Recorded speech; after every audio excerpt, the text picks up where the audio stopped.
Jana kulikuwa na mjadala katika bunge la Ulaya. Sitaki sana kuingilia mambo yaliyokuwa yanajadiliwa pale, lakini yalitolewa maazimio 6 kwa ajili ya serikali ya Tanzania. Na moja ya azimio yalikuwa ni maazimio yanayohusu kesi ya Mheshimiwa Tundu Lissu. Hiyo sina shida kwa sababu iko mahakamani, hatuwezi kuongelea hapa. Lakini azimio namba 2, wametoa azimio linalotaka serikali ya Tanzania kutambua haki za wapenzi wa jinsia moja au ushoga. Sasa nimeforward kwenye grupu ya bunge, mnaweza mkaona. Na katika lile azimio namba 6 linaelekeza kwamba serikali ya Tanzania na bunge la Tanzania, rais wa bunge la Ulaya ayaandikie serikali na bunge la Tanzania kuelekeza yale maazimio 6. Kwangu mimi nimeona ni dharau kwa nchi yetu, ni dharau kwa Mungu ambaye anaabudiwa katika nchi hii, kwa sababu bunge hili kila siku asubuhi tumekuwa tunaanza na maombi. Kila shughuli ya kiserikali tunaofanya kunakuwa na viongozi wa BAKWATA, CCT na maeneo mengine tukiomba Mungu asaidie taifa hili. Hatujafikia hatua hii ya kudharaulika kiasi hiki tuandikiwe na watu sasa kwamba tutambue haki za mashoga. This is insubordination kwa taifa hili.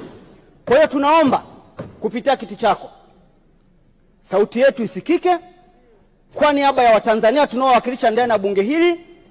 Masuala haya ya laana katika nchi hatuyahitaji. Maendeleo tunayo, tunazidi kupiga maendeleo. Tunajua ni washirika wetu wa maendeleo na tusapoti. Lakini swala la kutaka tumkufuru Mungu aliyetuleta hapa, tunaomba tusifike huko.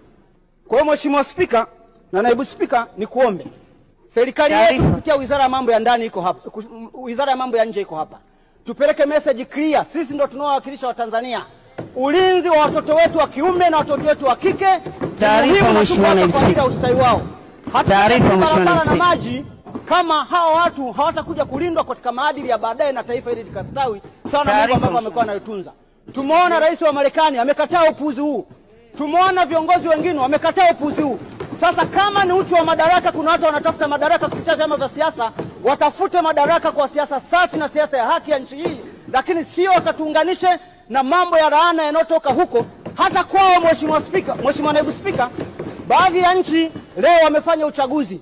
Vyama vya baadhi ya hizo nchi za Ulaya vimeanza kukataa upuuzi huu. Nashangaa taifa hili tunaandikiwa kwamba tukubali au tuelekezwe na bunge la Ulaya kwamba tuafiki mambo ya ushoga.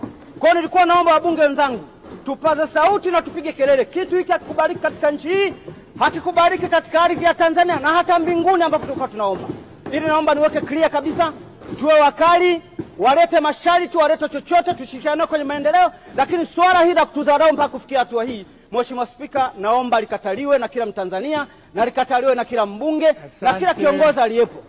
Mimi baada ya haya naomba kutoa hoja, naomba kuwakilisha na naunga mkono hoja Mheshimiwa Spika.